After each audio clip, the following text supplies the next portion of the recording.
வாழ்க வையகம், வாழ்க வளத்துடன். குரு வாழ்க, குருவே துணை. உலகெங்கும் இருக்கும் யூடியூப் குடும்பத்தினருக்கு டாக்டர் டிவைன் தினேஷன் அன்பான வணக்கங்கள். குரு பயிற்சி பார்க்க போகிறோம். 2026-27 குரு பயிற்சி இருக்கிற குரு பயிற்சி இது ரொம்ப ஸ்பெஷல்.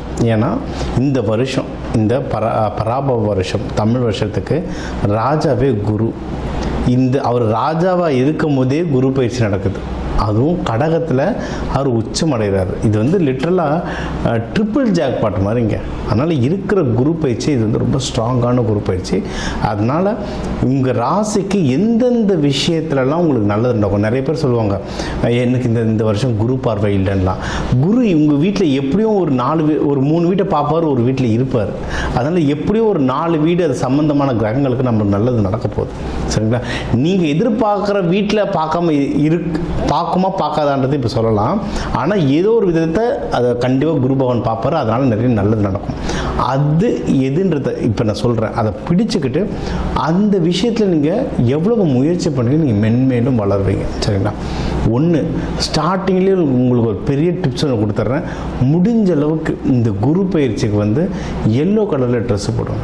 எல்லோ கலரில் ட்ரெஸ்ஸு போட நீங்கள் குருவோடைய அந்த சக்தியை அதிகமாக கிரகிச்சுப்பீங்க. இது ஒன்று. இன்னொன்று, கோவிலில் நவகிரகங்களில் குரு பகவான் இருப்பார். ஒன்று தட்சிணாமூர்த்தி, ரைட்டு. ஆனால் நவகிரகங்களில் குரு பகவான் இருப்பார். அந்த குரு பகவானை தொடர்ந்து வழிபட்டு வரோம். நீங்கள் ஒன்றும் நல்ல மென்மேலும் வளருவீங்க. இன்னும் நிறைய விஷயம் பார்ப்போம் வாங்க. மிதுன ராசி, மிதுன லக்னக்காரங்களுக்கு எப்படி இருக்குது? சூப்பராக இருக்குங்க. ஏன்னா போன வருஷமே ஃபுல்லாக குரு பகவான் உங்கள் வீட்டில் தான் இருந்தார். நிறைய நல்ல விஷயம் பண்ணி கொடுத்தாரு. நிறைய நல்லது நடந்துச்சு. இப்போ அப்படியே உங்கள் 2ஆம் வீட்டுக்கு போகிறார். அப்படின்னா இந்த வருஷம் காசு சம்மந்தமாக நிறைய நல்ல விஷயம் நடக்கும். மெயினாக காசு ஒன்று, கையில் காசு நிற்கும். சரிங்களா? குடும்பத்திலே காசு சேவிங்ஸ் ஆகும். ஓகே. இன்னொன்று, கடன் எதனா இருந்தால் கடன் அடைக்கிறதுக்கு பெஸ்ட்டான டைமுங்க. கடன் அடைக்கிறதுக்கான விண்டோ. நீங்கள் எவ்வளோ காசு வருதோ அவ்வளோ சீக்கிரம் கடன் அடைச்சிங்கன்னா அந்த வட்டி அது இதெல்லாம் தப்பிச்சுக்கிட்டு நிம்மதியாக இருக்கலாம் கடன் அடையிறது. இன்னொன்று, வெளியே நீங்கள் யாருக்காவது கடன் கொடுத்துருந்தால் அதை திருப்பி வாங்குறதுக்கு இது ஒரு நல்ல டைம். வெளியே எங்கெங்கே பணம் கொடுத்துருக்கீங்களோ, ஏதாவது அடைச்சிருக்கு, எனக்கு இப்போ ஃபார் எக்ஸாம்பிள் இந்த பிஎஃப் இஎஸ்ஐ பணம் மாட்டிக்கிச்சு, இல்லை எங்கள் ஹஸ்பண்டுக்கு ஒய்ஃபுக்கு வர வேண்டிய காசு மாட்டிக்கிச்சு, இல்லை ஃப்ரெண்டுக்கு கொடுத்தேன் அவன் ஒன்றும் காசு தரலை. இந்த திருவாதிரையில் பிறந்தவங்களாம் ஜாஸ்தியாக ஃப்ரெண்டுங்களுக்கு செய்வாங்க பயங்கரமாக. சரிங்களா? அதுமாரி கொடுத்தம் வரல. அந்த மாதிரி காசு எல்லாமே அடைச்சிருக்க பணங்கள் வெளியே கொண்டு வர்றதுக்கு இது ஒரு பக்காவான டைம். இது ஒன்று.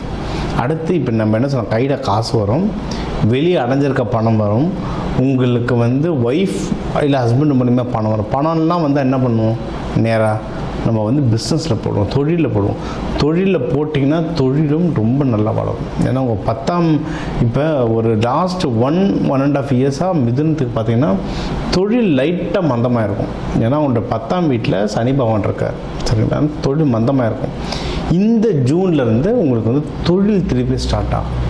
இப்போ மிதுனத்தில் யார் இருப்பா? பொதுவாக நிறைய வக்கீல்கள் இருப்பாங்க, நிறைய கன்சல்டன்ட்ஸ் இருப்பாங்க, நிறைய பேர் இந்த மியூசிக் இண்டஸ்ட்ரியில் இருக்கவங்க இருப்பாங்க, எக்கச்சக்க பேர் இந்த புரோக்கர் ப்ரொஃபஷனில் இருப்பாங்க. இந்த ஸ்டாக் புரோக்கிங் அப்படி இல்லைன்னா இந்த லேண்ட் புரோக்கிங்கில் இருப்பாங்க, ஐடியில் நிறைய பேர் இருப்பாங்க. இவங்களுக்கெல்லாம் ஏதோ ஒரு இடத்துல உங்களுக்கு மந்தமாக இருந்தது தொழில்னா, இல்லை வேலையே மந்தமாக இருந்தது, ப்ரமோஷன் கிடைக்கல, ஹைக்கு கிடைக்கல சார், அது இதுன்னு என்ன பிரச்சனை வேணால் இருக்கட்டும், இந்த ஜூன்லேருந்து ஒரு நல்ல விடிவு காலம் வரும்.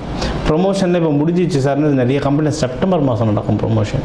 அதெல்லாம் உங்களுக்கு கிளிக் ஆகிறதுக்கு எக்கச்சக்க வாய்ப்பு இருக்குது. சரிங்களா? ஸோ இந்த வருஷம் உங்களுக்கு பணத்திற்கான வருஷம். ஏன்னா ஒரு தனஸ்தானத்தில் வராது, பணத்திற்கான வருஷம். நிறைய விஷயம் உங்களுக்கு நல்லது நடக்க வாய்ப்பு இருக்குது. அதுவும் இந்த வருஷம் கடைசி இல்லை அடுத்த வருஷம் ஸ்டார்டிங்லாம் உங்கள் முயற்சி ஸ்தானத்தில் வருவார். அதிலும் நீங்கள் இந்த பிஸ்னஸ் சம்மந்தமாகவோ, வேலை சம்மந்தமாகவோ, பணம் சம்மந்தமாகவோ எந்த முயற்சி எடுத்தாலும் அந்த முயற்சியில் வின் பண்ணுறதுக்கும் அதிகமான வாய்ப்புகள் இருக்குது. சரிங்களா? அதனால் இது ஒரு ஓவரால் காம்பினேஷனாக சூப்பராக இருக்க டைம். நம்ம போன வருஷம் மிதுன ராசி லக்னக்காரங்களுக்கு நிறைய பேர் கல்யாணம் நடக்கும்னு சொல்லியிருக்கோம். கல்யாணம், குழந்தை பாக்கியம் சொல்லியிருந்தோம். இது எல்லாமே நிறைய பேருக்கு நடந்திருக்குங்க. நம்மளுக்கு நிறைய பேர் கல்யாண நோட்டீஸ்லாம் அனுப்பிச்சிருக்காங்க. வாட்ஸ்அப்பில் நம்மளுக்கு வந்து அது சார் ஊர் பூரா கிளைண்ட்டாக இருக்காங்க, எந்த கல்யாணத்துக்குன்னு போகிறது. அதனால் நிறைய பேர் அனுப்பிச்சிருந்தாங்க, எல்லாருக்கும் நம்ம வாழ்த்து சொல்லியிருந்தோம். நிறைய பேருக்கு குழந்தை பாக்கியம், எனக்கு தெரிஞ்சு ஒரு 2-3 பேராவது நம்மளுக்கு குழந்தை பாக்கியம் நம்ம கிளைண்ட்ஸில் வந்திருந்தாங்க. ஸோ அதுவும் நல்லபடியாக முடிஞ்சது. ஸோ இதே தான் அந்த ஸ்டார்ட்டில் கல்யாணம், குழந்தை பாக்கியம் எல்லாம் கரெக்டாக நடத்திக்கிட்டவங்க இந்த தடவை பார்த்திங்கன்னா பணம் விஷயத்தில் குடும்பத்துக்கான பணம், குடும்பத்துக்கான தேவைகள், இன்வெஸ்ட்மெண்ட் இது எல்லாமே நல்லா வளர வாய்ப்பு இருக்குது. இன்வெஸ்ட்மெண்ட் ஒன்று சொல்கிறேன், அது என்ன இன்வெஸ்ட்மெண்ட் பண்ணுறது இருந்தால் கொஞ்சம் ஜாகிரதையாக பண்ணுங்கள், சரிங்களா? ஏன்னா நீங்கள் வந்து எதுனா லேண்ட் வாங்க போகிறேன், நகை வாங்க போகிறேன், ஸ்டாக் மார்க்கெட்டில் போட போகிறேன்னா அது மட்டும் கொஞ்சம் ஜாகிரதையாக பாருங்கள். ஏன்னா உங்கள் இன்வெஸ்ட்மெண்ட் ஹவுஸை வந்து உங்களுக்கு வந்து சனி பகவான் பார்த்துட்ருக்காரு. அதனால் இது கொஞ்சம் ஜாகிரதையாக பாருங்கள். அதே மாதிரி அரசியலில் இருக்கவங்களும், மிதுனத்தில் அரசியலில் இருக்கவங்களும், ஏன்னா இப்போ எலெக்ஷன் டைம்லாம் போகும், நீங்களும் கொஞ்சம் ஜாகிரதையாக இருக்கலாம். ஏன்னா உங்கள் அரசியல் வீட்டையும் சனி பகவான் பார்க்கறதுனால நிறைய சில கஷ்ட சூழ்நிலைகள் இருக்கும். அதனால் அதெல்லாம் கொஞ்சம் ஜாகிரதையாக பார்த்துக்கோங்க, சரிங்களா?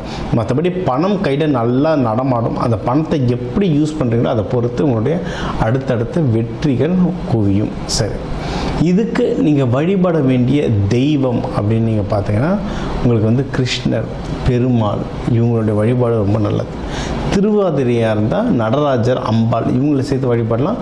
பெருமாள் கிருஷ்ணரை வழிபாடும் போது பாமா, ருக்மணி, லக்ஷ்மி தாயார் இவங்களை வச்சு வழிபாடு பண்ணுறது ரொம்ப நல்லது. நீங்கள் பெருமாள் கோயில் போகிறது இருந்தால் நம்ம எப்போயும் துளசி கொடுத்து வழிபடலாம். நீங்கள் சிவன் கோயில் போகிறது இருந்தால் வில்வம் கொடுத்து வழிபடலாம். இது எல்லாமே புதன் பகவான், பச்சை நிறங்கள் புதன் பகவானோட ரொம்ப நெருங்கி உள்ள விஷயங்கள். நீங்கள் நம்ம மீடியாவே போயிட்டீங்கன்னா கூட நிறைய பேர் க்ரீன் மேட்டர்னு வச்சுருப்பாங்க. அது எடிட்டிங், கலரிங் அதெல்லாம் ஓகே. புதன் கம்யூனிகேஷன், சரிங்களா? அதனால் எப்படி பார்த்தாலும் அது அங்கே வந்து அந்த ஜோதிடம்ன்றது வேலை செய்யும். அதனால் இந்தமாரி பச்சை வில்வங்கள் துளசி கொடுத்து வழிபட அதுவும் புதன்கிழமை புதன் ஹோரையிலலாம் கொடுத்து வழிபட ரொம்ப நல்லது. தானியங்களில் பார்த்திங்கன்னா புளி, நீங்கள் நம்ம அதனால பெருமாள் கோயிலேருந்து புளியோதரை தருவோம். பெருமாள் கோயில் தான் அதிகமாக புளியோதரை நடக்கும். ஏன்னு யோசிச்சிருக்குமா? அதெல்லாம் பெருமாள் சொல்கிறாங்க புளியோதரை தான் வேணும்ன்ட்டு. அப்படி கிடையாது. மிதுன ராசிக்கு வந்து ஜென்ரலாக இந்த ஸ்கின் அலர்ஜி மாதிரி நிறைய வரும். ஸ்கின் அலர்ஜி வந்து சித்த மருத்துவத்தில் என்ன சொல்லுவோம், கொஞ்ச நாளைக்கு கத்திரிக்காய் சாப்பிடாத, கொஞ்ச நாளைக்கு புளிசை எடுத்துக்காத, உப்பு கம்மியாக போடுன்னு சொல்லுவோம். இதே தான் நம்ம ஜோதிடத்தில் பரிகாரமாக சொல்கிறோம். நிறைய பேருக்கு இதில் ஸ்கின் அலர்ஜி வரும், ஷோல்டரில் பெயின் வரும். இவங்கெல்லாம் புளியோதரை சாதத்தை நீங்கள் வந்து பெருமாள் கோவிலில் கொடுக்க உங்களுக்கு நோய் நொடிகள் கம்மியாகும், கடன் தொல்லைகள் கம்மியாகும், வாழ்க்கையில் உயர்வீங்க. இதெல்லாம் தான் நம்ம ஆதி காலத்துலேருந்து இது ஒரு பழக்கமாக வச்சுருக்கோம். நடுவில் அர்த்தம் தெரியாமல் விட்டுட்டோம். திருப்பி இங்கே எடுங்க, இந்த விஷயங்கள்லாம் பண்ணுங்கள். தூபம் போடுங்க, கடவுள்களுக்கு வீட்லேயும் தூபம் போடலாம், கோவிலில் தூபம் போடுறதுக்கும் வாங்கி தரலாம். இது வாங்கி தருவேன் நீங்கள் வந்து மென்மேலும் வாழ்க்கையில் சிறப்பாக வாழ்வீங்க.